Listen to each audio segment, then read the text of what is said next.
예, 여러분 안녕하세요. 서울시립대학교 정석입니다.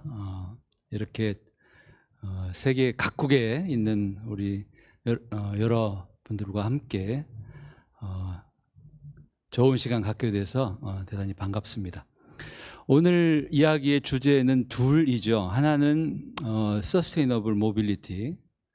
그러니까 우리 도시에서 우리는 늘 오고 가야 됩니다. 이동을 해야 되는데 어떻게 하면 기후위기에 대응을 하고 또 탄소 배출을 줄이고 이렇게 또 친환경적으로 생태적으로 이동할 수 있을까 하는 게 첫 번째 주제고, 두 번째 주제는 Accessible City, 그러니까 접근 가능한 도시, 차별 없는 도시죠. 포용적인 도시, Barrier Free City라고도 하죠. 장애가 없는 도시, 또 모두를 위한 디자인이라는 뜻에서 유니버설 디자인이라고도 하죠.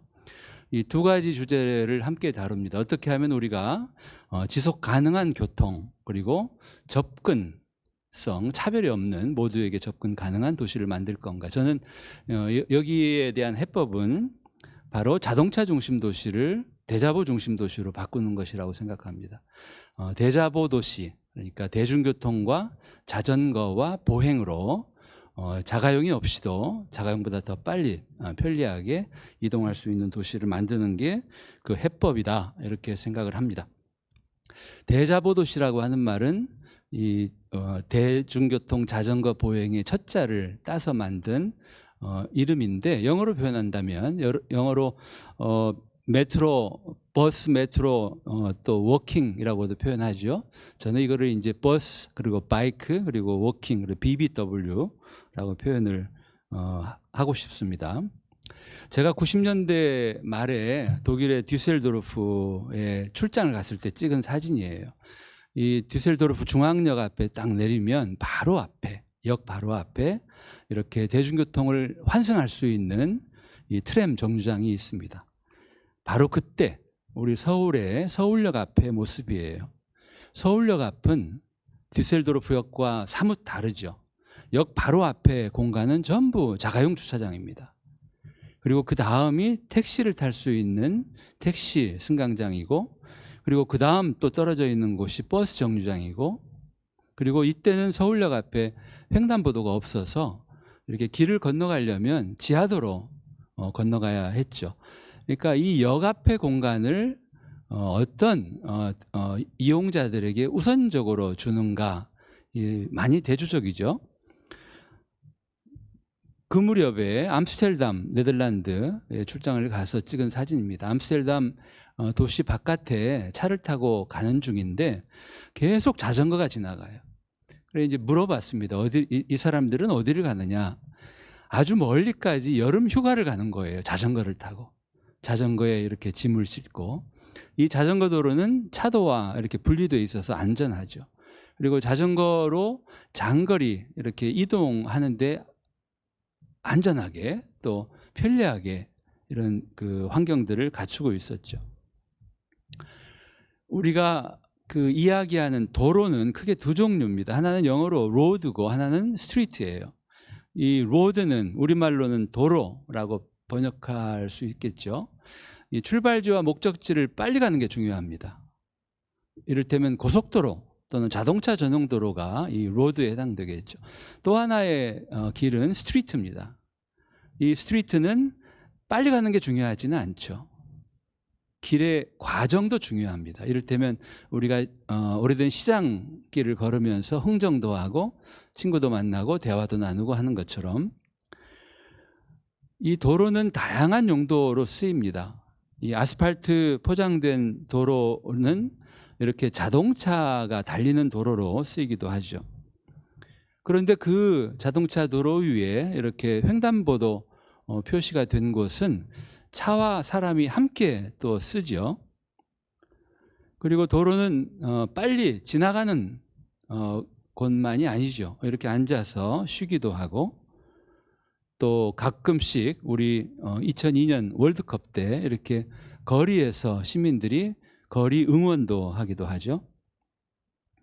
도로는 이렇게 예술가들의, 가난한 예술가들의 무대가 되어주기도 하고, 또 이렇게 공연을 하면 또 시민들이 돈을 내놓기도 하죠. 그리고 깜짝 놀랄 만한 이런 축제 장소가 되기도 합니다. 이탈리아 베네치아에서는 매년 아마 1월경에 이런 재미있는 그 가면 축제를 하죠. 또 이렇게 거리의 광대가 이 길거리에서 이런 공연을 하기도 합니다. 때로는 거리는 이렇게 도서 바자회가 열리는 장소로 변화하기도 하고, 또 화가가 자신이 그린 그림을 전시하면서 또 파는 곳이 되기도 합니다.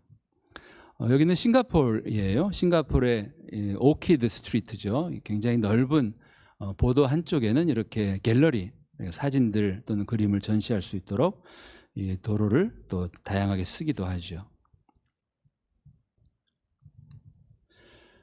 그리고 유럽 도시들의 뭐 특징이죠. 이렇게 차를 마시고 또는 뭐 맥주를 마시고 또 음식을 즐기는 이런 식당, 카페가 사실은 이 실내 공간보다는 이렇게 실외 공간, 그러니까 이 거리에 가까이 있는 공간들이 훨씬 더 사람들이 좋아하죠. 그리고 우리는 거리에서 걷기도 하고 또 친구들과 대화를 나누기도 하고 또 음악을 연주하기도 합니다. 파리의 센 강변에 이 자동차만 다니는 도로예요. 그런데 이렇게 자동차 전용 도로가 주말이 되면 차량 통행을 막고 사람들에게 내어줍니다.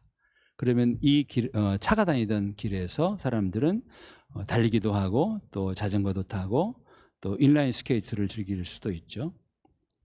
그리고 우리나라나 세계 많은 도시들이 이렇게 차 없는 거리 행사를 하죠.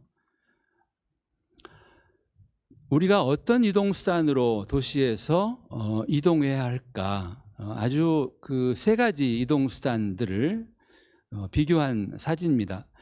하나는 자가용이죠. 이 자가용은 대개 1명 또는 2명 이렇게 소수가 타고 다니죠. 그런데 이만큼 사람들을 이동하는데 자가용으로 이동한다면 이렇게 많은 도로 공간을 필요로 합니다.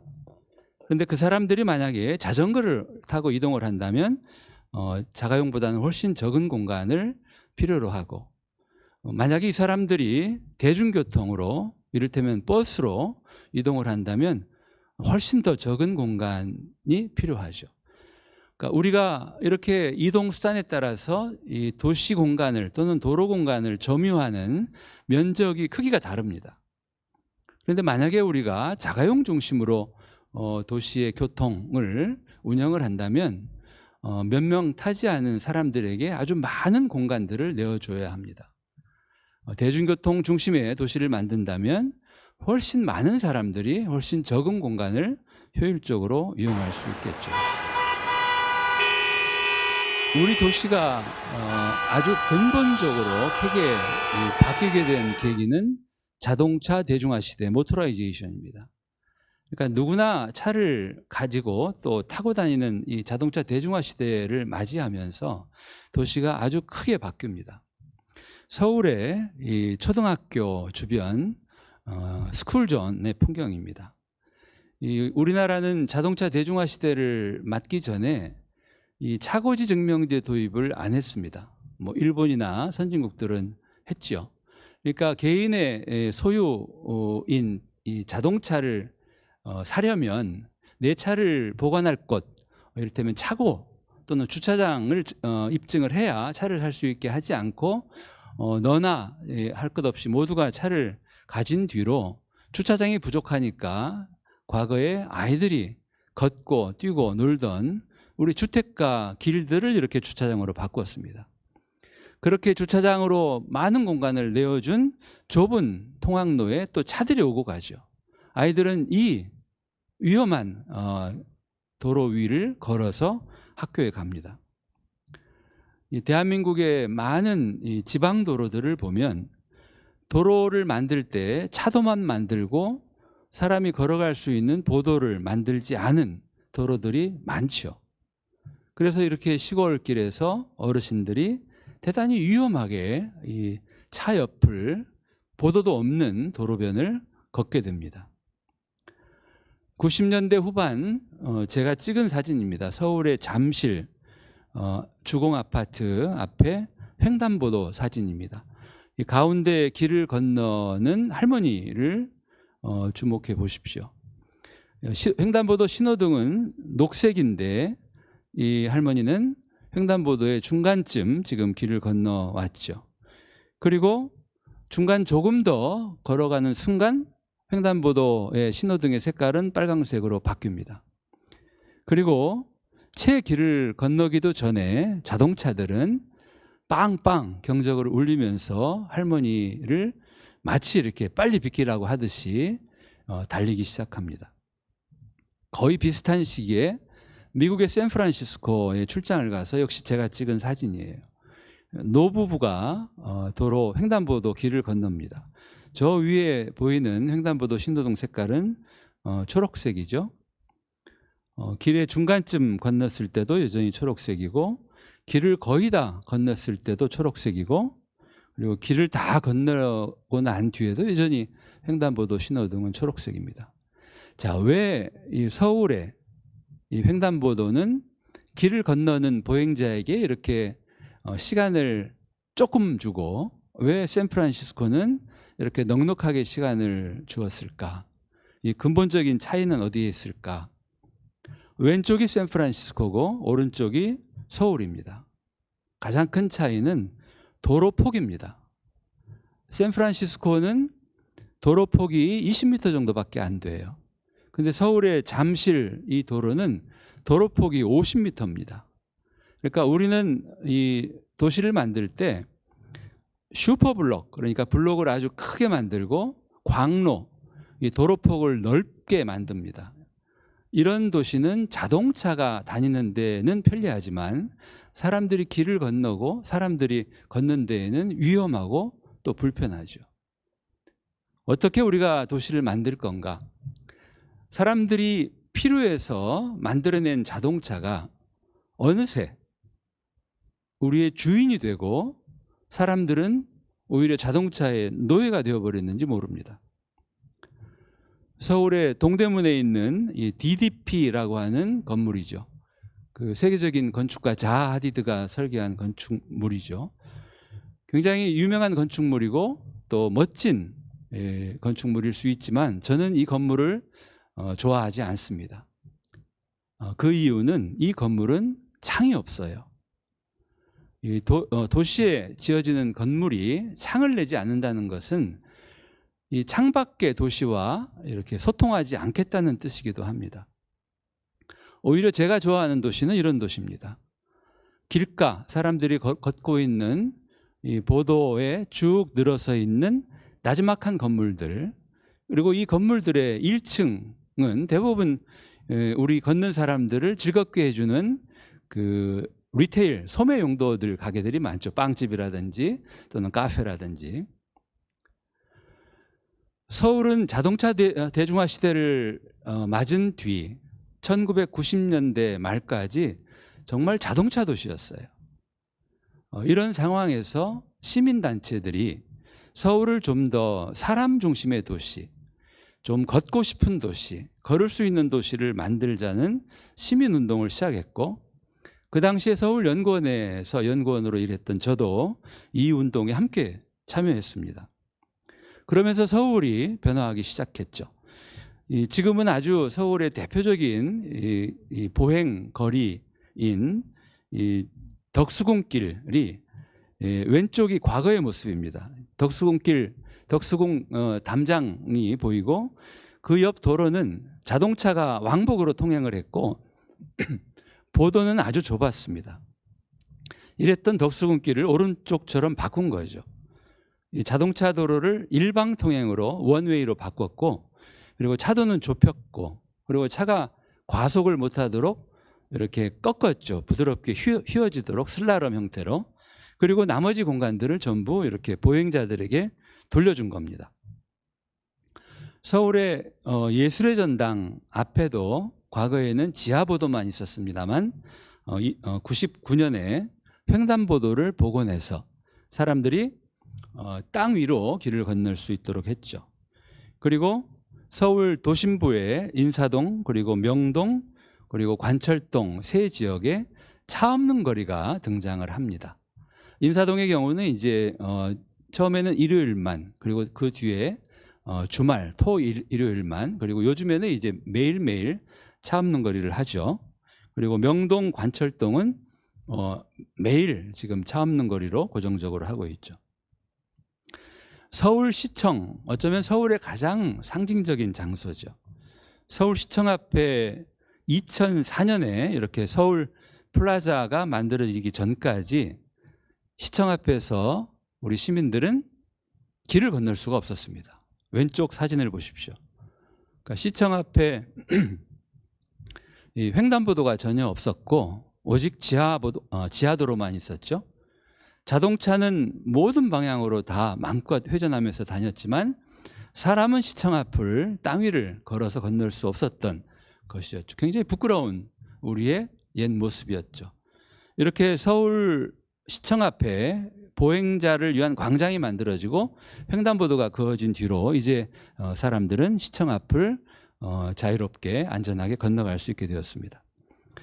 이렇게 2000년대 이후 서울과 또 우리나라 여러 지방 도시들에 이렇게 차 없는 거리들이 점점 많이 만들어졌습니다. 서울시청 뒤쪽에 있는 이 교차로의 스크램블 횡단보도입니다. 이 대각선 횡단보도는 보행자를 아주 배려하는 횡단보도죠. 그러니까 보행자들이 원하는 곳에 한 번에 길을 건널 수 있게 해주죠. 대신에 이런 대각선 횡단보도를 설치하면 자동차 운전자들은 조금 불편을 겪게 됩니다. 그러니까 신호가 모든 방향 차들이 동시에 멈추는 신호가 생기기 때문에 운전자들은 조금 더 기다려야 하게 되죠. 서울의 시청 앞 못지않게 이 서울의 상징 그리고 대한민국 국가의 상징적인 장소인 이 광화문 내거리에도 2005년까지에는 횡단보도가 없었습니다. 이것도 역시 지하보도를 계단을 오르내려야만 길을 건널 수 있었죠. 이곳에도 오른쪽 큰 사진에서 보시는 것처럼 2005년에 횡단보도가 다시 그어져서 이제 길을 건널 수 있게 되었죠. 우리나라 국보 1호로 우리가 부르는 숭례문, 남대문이죠. 남대문이 2005년까지는 왼쪽 사진처럼 이렇게 도로 위에 마치 섬처럼 고립되어 있었습니다. 우리가 남대문까지 걸어갈 수 없었죠. 이 남대문을 오른쪽 사진처럼 2005년에 이렇게 보도와 연결해서 우리가 걸어가서 남대문을 가까이에서 볼 수 있도록 바꾸었죠. 이런 것들이 이 대한민국 그리고 서울이 이 자동차 중심 도시에서 사람 중심 도시로 이 변화해 온 과정입니다. 그럼 지금부터는 이 세계 도시들이, 해외 도시들이 어떻게 이 도시를 혁신적으로 바꾸고 있는지를 소개해 드리겠습니다.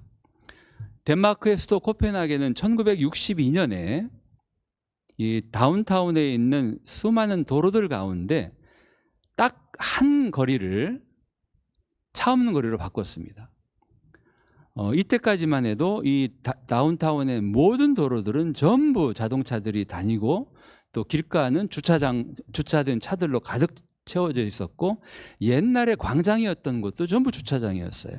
그런데 62년에 이렇게 하나의 거리를 차 없는 거리로 바꾸고 나니까 많은 변화가 생겼겠죠. 아마 여러분들 같으면 코펜하겐 다운타운을 방문하면 어디를 가겠습니까? 당연히 이렇게 차가 다니지 않고 사람들이 안전하게 걸을 수 있는 이 길을 찾아오겠죠. 이 길가의 가게들의 매출도 덩달아 올라갑니다. 이런 모습을 보면서 몇 년 뒤에 68년에는 또 다른 거리가 차 없는 거리로 바뀝니다. 그리고 70년대 초에는 더 많은 거리가 이렇게 바뀌게 되고 또 80년대 그리고 90년대 그리고 90년대 말까지 이렇게 30여 년 동안 코펜하겐의 다운타운은 점진적으로 이 보행화를 합니다. 그러니까 차에게 내어준 공간들을 사람에게 되돌려주는 이 일을 한 번에 하지를 않고 차근차근 점진적으로 한 거죠. 저는 아주 지혜로운 방법이라고 생각해요. 세계 대부분의 도시들이 초등학교 주변 또는 어르신들이 많이 이동하는 곳, 이런 지역들을 이렇게 자동차 속도 제한을 합니다. 20마일 속도 제한을 하기도 하고 또 30km 속도 제한을 하기도 하죠. 이렇게 속도 제한을 하는 이유는 아주 분명합니다. 오른쪽 위에 있는 그림을 보십시오. 내가 자동차를 30km로 운전을 하다가 15m 앞에 아이가 갑자기 도로로 뛰어들어오는 걸 발견하고 브레이크를 밟으면 아이를 살릴 수 있습니다. 그런데 만약에 내가 50km 속도로 운전을 하고 있었다면 아이를 살릴 수 없습니다. 그래서 이렇게 속도 제한을 하는 거죠. 생명을 중시하기 때문에 하는 거죠. 우리 도시를 근본적으로 바꾼 아주 놀라운 변화를 만들어낸 곳이 바로 브라질의 꾸리티바이죠. 꾸리티바는 생태 도시로 유명하고 또 세계 최고의 친환경 도시로 존경받는 도시입니다. 꾸리티바를 이렇게 혁신시킨 시장이 바로 자이메 레르네르 시장님입니다. 시장을 3번 하시면서 도시를 근본적으로 바꿨죠. 이 자이메 시장이 꾸리티바 도시 혁신을 할 때 가장 대표적인 게 바로 BRT입니다. Bus Rapid Transit. 이 자이메 시장이 이런 BRT 간선 급행버스를 열심히 연구하고 또 창안해서 이렇게 도시에 세계 최초로 운행을 시작했던 게 1974년입니다. 아주 이른 시기예요. 이런 BRT를 꾸리티바가 운행하게 된 이유는 간단합니다. 바로 비용입니다. 그 당시에 세계 대부분의 대도시들은 지하철을 가지고 있었어요. 그리고 유럽의 대부분 도시들은 트램, 노면 전철을 운행하고 있었는데 꾸리티바시는 지하철보다도 훨씬 더 비용이 덜 드는, 그리고 트램보다도 비용이 덜 드는 지혜로운 대중교통을 찾아낸 게 바로 BRT입니다. 비용을 한번 비교해 볼까요? 이 지하철은 땅속에 건설해야 되기 때문에 비용이 아주 많이 듭니다. 우리 서울에 건설된 일반적인 지하철이 1km에 약 1,500억 정도 듭니다. 그리고 요즘에 GTX라고 하는 훨씬 더 땅속 깊이 다니는 지하철은 2,000억 원 정도 들죠.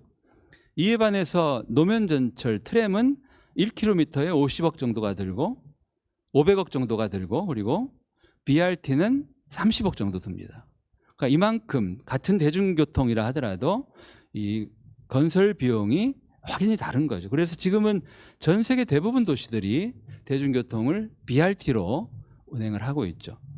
콜롬비아 수도 보고타를 또 혁신적으로 바꾼 시장이 바로 이 사진에 보이는 엔리케 페날로사 시장입니다.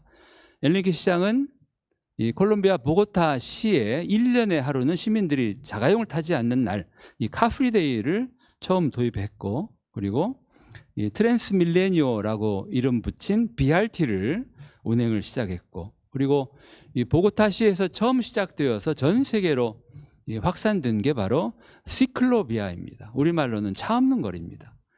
이 보고타시는 70년대 초에 보고타시의 주요 도로를 일요일에 한해서 매주 차량 통행을 막습니다. 반나절 정도. 이거를 매주 반복하는 거죠. 지금은 보고타시의 이 차 없는 거리를 하고 있는 도로를 다 더하면 100km가 넘습니다. 그러니까 대부분의 도로에서 매주 일요일 차 없는 거리를 하고 있죠. 뉴욕의 전 시장이었던 마이클 블룸버그 시장도 2002년부터 2013년까지 뉴욕 시장을 하면서 뉴욕을 자동차 중심에서 사람 중심으로 바꾸기 위해서 많은 노력을 합니다. 이 마이클 블룸버그 시장과 함께 이 일을 했던 분이 오른쪽에 보이는 자넷 사딕 칸 전 교통국장입니다. 이 자넷 국장은 맨하탄의 브로드웨이, 특히 타임스퀘어라고 우리가 불리는 곳이죠. 그런데 이 맨하탄의 이 도로들을 보면 바둑판 모양의 도로가 나 있고, 그리고 브로드웨이가 비스트미 대각선 방향으로 나 있는데 이 모든 도로에 전부 자동차가 다녔어요. 그래서 타임스퀘어에 정작 타임은 있지만 스퀘어는 없다라고 사람들이 얘기할 정도였죠. 이곳에 브로드웨이의 차량 통행을 막고 보행 광장을 만드는 계획을 세운 겁니다. 그 당시에 시민들 중에는 반발하고 반대하는 시민도 많았는데 오른쪽 그림과 같은 타임스퀘어 플라자를 만들었죠. 그리고 이런 변화가 there was a 생깁니다. snowball fight that took place, completely spontaneous, completely unplanned. And it's not like I ever thought, hey, we're going to reclaim space here and there's going to be a snowball fight.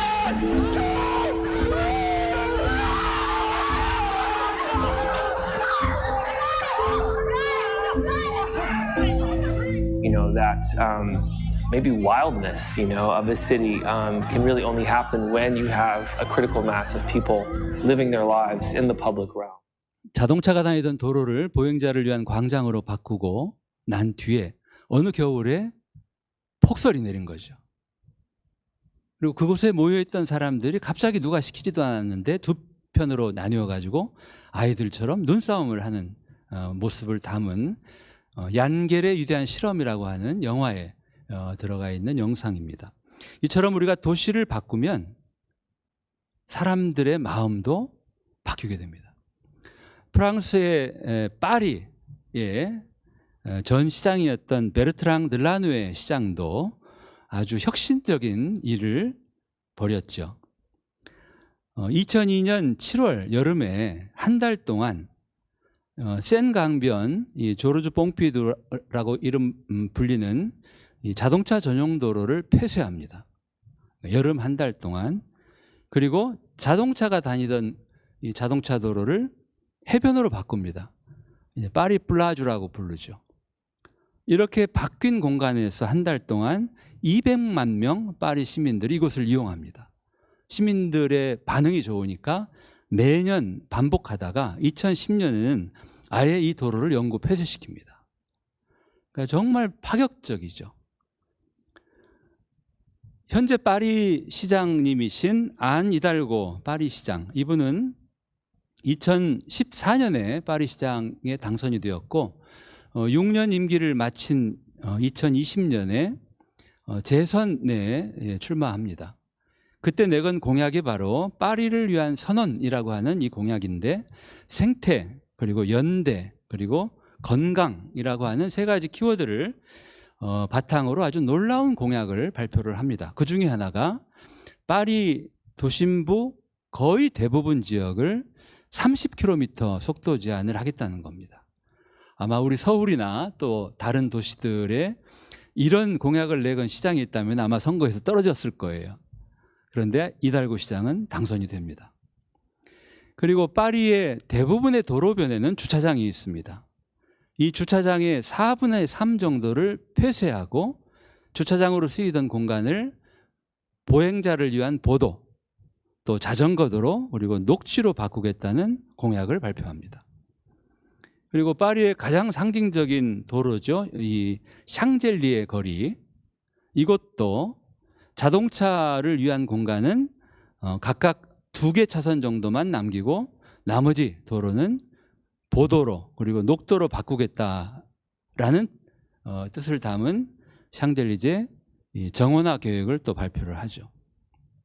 제가 가장 놀랍게 보는 게 바로 이 벨로폴리탄 프로젝트입니다. 이 벨로는 프랑스 말로 자전거죠. 폴리탄은 도시죠. 지금 보이는 이 지도는 파리의 지하철 노선도입니다. 이렇게 파리의 지하철이 파리 시내 곳곳을 다니죠. 이렇게 땅속에 지하철이 다니는 모든 도로의 지상부에는, 땅 위에는 자전거 도로를 만들겠다. 이게 바로 벨로폴리탄 프로젝트입니다. 이렇게 건설 예정인 자전거 도로는 총 170km예요. 그리고 이 자전거 도로를 건설하는 데 드는 비용은 250, 우리 돈으로 한화로 3,400억 원이에요. 그러니까 그렇게 많지 않아요. 만약에 이 돈으로 지하철을 건설한다면 2km밖에 건설할 수 없어요. 트램도 7km밖에 건설 못해요. 그런데 자전거 도로는 170km를 건설할 수 있는 거죠. 파리가 이렇게 벨로폴리탄 프로젝트를 한다는 것은 이 대중교통이 점점 진화해 오고 있는데, 아까 말씀드린 것처럼 지하철에서 노면 전철 트램으로, 그리고 BRT로, 그리고 지금 파리는 이제 다시 어디로? 자전거로. 그러니까 자전거는 가장 친환경 교통수단입니다. 탄소 배출이 없죠. 그래서 이렇게까지 도시를 혁신적으로 바꾸고 있다. 이런 그 파리의 이런 혁신은, 그 배경을 보면 또 하나 우리가 주목할 게 바로 15분 도시입니다. 소르본 대학의 카를로스 모레노 교수가 이 15분 도시를 제안을 했죠. 15분 도시란 자동차가 아닙니다. 그 어떤 교통수단도 아니에요. 오직 자전거와 보행, 그러니까 우리가 자전거를 타거나 걸어서 15분 안에 모든 도시 활동이 가능한 도시를 뜻합니다. 출퇴근도 15분 안에, 또는 쇼핑, 여가 활동, 또는 뭐 도시에서 여러 가지 업무 활동들도 15분 안에 가능하게 하겠다. 이거는 대단히 혁신적인 생각이죠. 아마 우리 서울을 포함한 대부분 도시들은 기존의 도시 바깥에 신도시를 짓고 거기에 살면서 도시까지 아침 저녁으로 1시간씩 출퇴근하는 도시들이 많습니다. 이런 도시가 아니라 이동 거리를 줄이는, 일자리와 집이 가까운 도시, 요즘에 말하는 컴팩트 시티하고도 같은 맥락일 겁니다. 이런 도시를 만들자. 이게 지금 세계의 새로운 트렌드가 되고 있죠. 독일은 지난 2022년에 이 9유로 티켓을 팔았습니다. 이 9유로 티켓을 구매하면 한 달 동안 독일 전역에서 고속철도를 제외한 모든 대중교통을 무한정 탈 수 있게 했죠. 그러니까 사람들을 대중교통 쪽으로 이렇게 파격적으로 초대하는 전략이었죠. 독일 국민의 60% 이상이 이 9유로 티켓을 구매를 했고, 대중교통 이용자들이 크게 늘었고, 코로나로 위축되었던 독일의 경제도 활성화가 되었죠. 그리고 작년부터는 이제 가격을 현실화해서 지금은 49유로, 이게 이제 한 달 대중교통 정기권입니다. 세계 여러 나라, 여러 도시들 가운데 대중교통을 무료화하는 나라들도 늘고 있습니다. 이 발트해 3국 가운데 제일 위에 있는 에스토니아는 2013년부터 5년 동안 수도 탈린에서 대중교통 무료화 실험을 합니다. 그리고 이게 성공적으로 정착을 하자 2018년부터 전국으로 대중교통 무료화를 확산했습니다. 우리나라 이 지방정부 가운데 전라남도 신안군은 이 버스 완전 공영제를 처음으로 시행한 아주 훌륭한 지방 정부입니다. 신안군의 이 모든 버스들은 공영버스가 되었고, 하루 5,000원 1일권을 구매를 하면 몇 번이고 이 버스를 탈 수 있죠. 신안에 섬들이 많은데 섬 여행도 이제는 이 버스로 편안하게 다닐 수 있습니다. 또 이 시민들뿐만이 아니라 관광객들까지 포함해서 완전 무료 버스를 운행하고 있는 곳이 경상북도 청송군입니다. 광주광역시의 이 고속철도가 정차하는 송정역에서 옛날 광주의 이 도심부의 광주역까지 가장 빨리 갈 수 있는 방법은 지하철도 택시도 아닙니다. 지하철보다, 택시보다 더 빠른 게 바로 옛 철도입니다. 옛날 건설했던 이 철길에 셔틀 기차를 운행하는데, 중간에 극락강역 한번 쓰고 광주역까지 가는데 15분이면 갑니다. 지하철을 타면 35분, 40분이 걸리는데, 그런데 이런 이 셔틀 기차가 운행이 중지되었습니다. 올해 초부터. 그 이유는 이용객이 적기 때문에. 그래서 저는 대단히 안타깝게 생각합니다. 그래서 저희 학생들 가운데 한 학생이 이 광주의 셔틀 기차를 다시 살리고 활성화하자는 아이디어를 낸 게, 광주에 사람들이 아주 많이 몰려오는 그 야구장이 있습니다. 챔피언스 필드요. 이런 데에 역을 신설해서, 그리고 주요 지점과 이렇게 연결하는 이 환승을 개선해서 철도를 활성화하자. 저는 우리나라 이 지방의 경우에 대중교통이 아주 취약합니다. 그래서 서울, 경기를 제외한다면 대부분의 지방의 대도시건 뭐 중소도시건 그리고 농사노촌 시골 지역은 말할 것도 없죠. 대부분 자가용이 없으면 이동이 매우 불편합니다. 그래서 아까 말씀드렸던 BRT를 중심으로 이런 대중교통, 지역 간 대중교통을 획기적으로 바꿀 필요가 있고, 또 하나는 고속철도에 이 자리를 내주고 지금은 한산해진 옛 철도들을 다시 부활하자, 이런 주장을 합니다. 이렇게 자동차 중심 도시를 대자보 도시로 바꾸기 위해서 할 수 있는 일들은 많습니다. 서울의 무교동길은 대개는 가로수가 서 있는 부분이 바로 차도보도 경계부인데, 가로수가 서 있는 곳에서 한참 더 보도가 연장되어 있죠. 이곳은 원래는 차도였던 곳을 지금 보도로 바꾼 겁니다. 이제 이걸 도로 다이어트라고도 표현하죠. 또 서울시가 이 공공자전거 따릉이를 위해서 이렇게 자전거 전용 도로를 점점 늘리고 있습니다. 저도 이 따릉이를 아주 열심히 타고 있는 따릉이 매니어입니다. 따릉이가 등장할 때부터 지금까지. 근데 서울에서 자전거 타는데 지금 문제점은 자전거 전용 도로가 너무 부족한 점입니다. 이 점은 대단히 아쉽게 생각합니다. 제가 2021년에 그 1년 연구년 기간 중에 이제 지방을 다니면서 이렇게 한 달 살이를 했던 적이 있는데, 이 하동에서 한 달 살이를 마치면서 하동 군수님을 만나서 이런 제안을 했습니다. 서울에서 하동까지 오는데 대중교통이 너무 불편합니다. 특히 이 KTX 또는 이 고속철도가 정차하는 역은 전남 구례군에 있습니다. 구례구요. 거기에서 하동군까지, 경남 하동군까지 대중교통으로 오는 방법은 없습니다. 그래서 하동군수께 건의했던 것은 하동군과 구례군이 협력해서 두 군의 주요 지점들을 다니는 이런 친환경 대중교통을 운행하시라, 그렇게 제안을 드렸죠. 그리고 이 아이디어를 조금 더 발전시킨 게 바로 지리산 BRT입니다.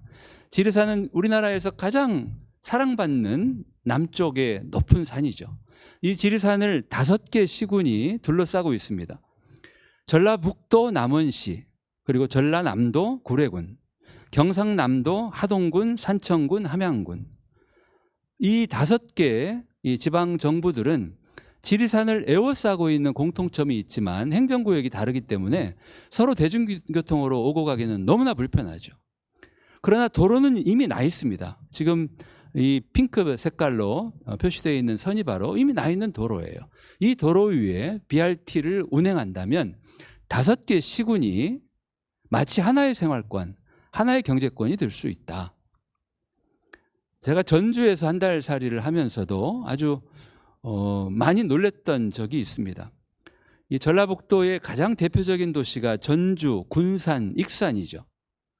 평일 오후에 군산에 강의를 하러 가기 위해서 저는 고속버스 그리고 시외버스를 검색했는데, 평일 오후에 전주와 군산을 연결해주는 고속버스 대중교통이 없습니다.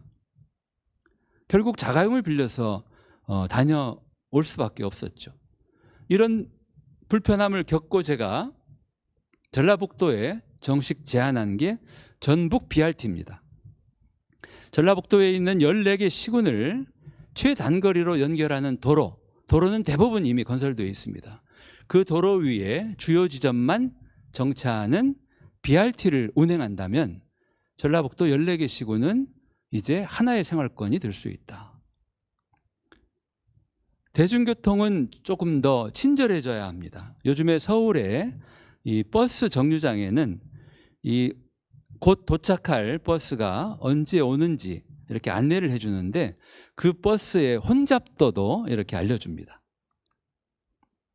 서울의 지하철 가운데 이렇게 지하철 안에 이렇게 그 사인 시스템이 있죠. 그 정차역과 뭐 내리실 문. 근데 지금 이 사진을 보시면 이 지하철 정보를 제공하는 이 사인의 이 폰트가 글자가 대단히 가는 글자들입니다. 이게 이제 서울의 상징 폰트여서 이걸 쓰는데 시력이 좋지 않은 사람들은 보기가 힘들죠.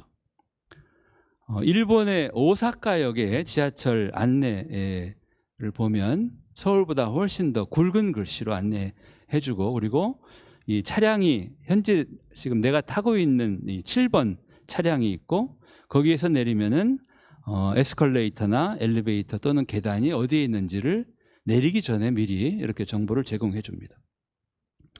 오사카에 아주 재미있는 이 그 대중교통 티켓이 있죠. 그 오사카 어메이징 패스. 흥미로운 게 이 평일권보다 주말권이 훨씬 더 가격이 쌉니다.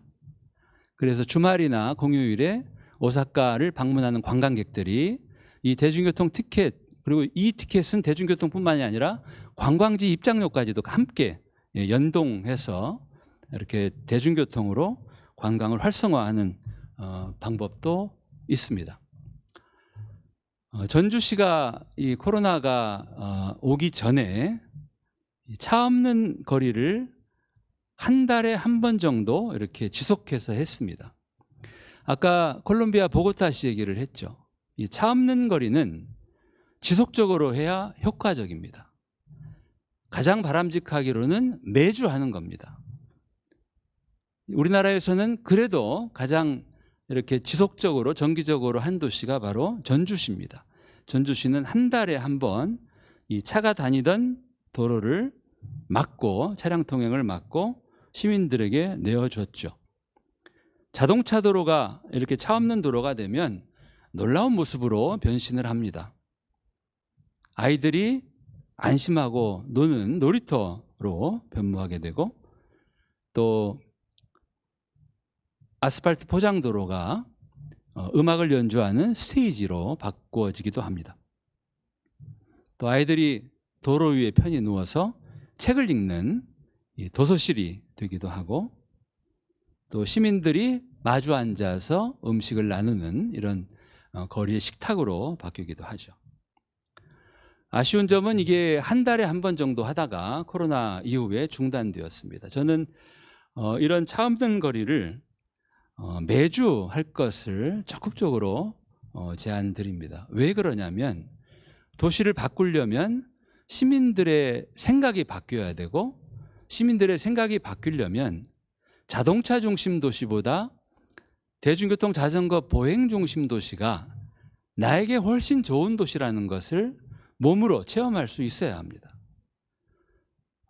아까 보고타는 일요일 날 차 없는 거리를 하는데, 저는 우리나라 대한민국 같은 경우는 이 종교 행사들이 많은 일요일보다는 토요일 오전이 훨씬 더 좋을 것으로 생각합니다. 그래서 매주 토요일 오전에 도시의 가장 중요한 도로를 차량 통행을 반나절 정도 막고, 그 도로를 시민들에게 내어주고, 이 차 없는 거리를 가장 반기고 또 적극적으로 쓸 사람들은 누구겠습니까? 제 생각에는 아마 어린 아이들을 둔 부모들일 거예요. 그러니까 차가 다니던 위험한 길이 차가 전혀 다니지 않는 도로로 바뀌면 아이들을 데리고 나와서 마음껏 놀 겁니다. 이렇게 차 없는 거리를 매주 지속적으로 반복하다 보면 차 없는 거리의 구간도 점점 더 넓힐 수 있겠죠. 그렇게 시민들이 자동차 중심 도시에서 이 대중교통, 자전거, 그리고 보행 중심 도시로 감수성이 이렇게 변화해야 도시 정책도 바뀔 겁니다. 이 이달고 시장이 이렇게 자전거를 타고 이렇게 다니는 사진이죠. 저는 우리나라 이 지방정부, 또 뭐 서울 포함한 지방정부의 이 시장, 군수, 또 뭐 구청장, 또 도지사 이런 분들께 적극적으로 제안드리는 게 바로 대중교통 출퇴근하는 날입니다. 할 수만 있다면 일주일에 한 번, 아마 가장 좋은 게 어쩌면 금요일일 겁니다. 그러니까 일주일에 한 번 금요일은 시장부터 자가용을 타지 않고 대중교통으로 출근을 하고 퇴근을 하게, 그리고 공무원들도 함께 하고, 그리고 이런 대중교통으로 출퇴근하는 이런 것들을 운동으로 점점 확산시켜서 시민들도 참여하게 하고, 또 민간 기업도 참여하게 하고, 이렇게 해서 대중교통으로 출퇴근하는 것을 몸소 해봐야 이 자전거, 대중교통 또는 이 걷는 게 얼마나 힘든지를 알게 되고 그래야 문제를 빨리 발견하고 풀 수 있을 겁니다. 오늘 여러분들과 함께 이 지속 가능한 교통 그리고 접근 가능한 도시에 대한 이야기를 나눴습니다. 자동차 도시를 대중교통 자전거 보행 중심 도시로 바꾸는 것은 매우 어려운 일이기도 하고 또 어쩌면 그렇게 어렵지 않은 쉬운 일이기도 합니다. 여러분들 저마다 나라와 또 도시마다 사정이 다를 겁니다. 오늘 이 강의가 여러분들의 도시에 이 문제들을 직시하고 그리고 문제의 원인들도 좀 생각해보고 문제 해법도 찾아보는 데 도움이 되었기를 바라면서 오늘 제 강의를 마치도록 하겠습니다. 고맙습니다.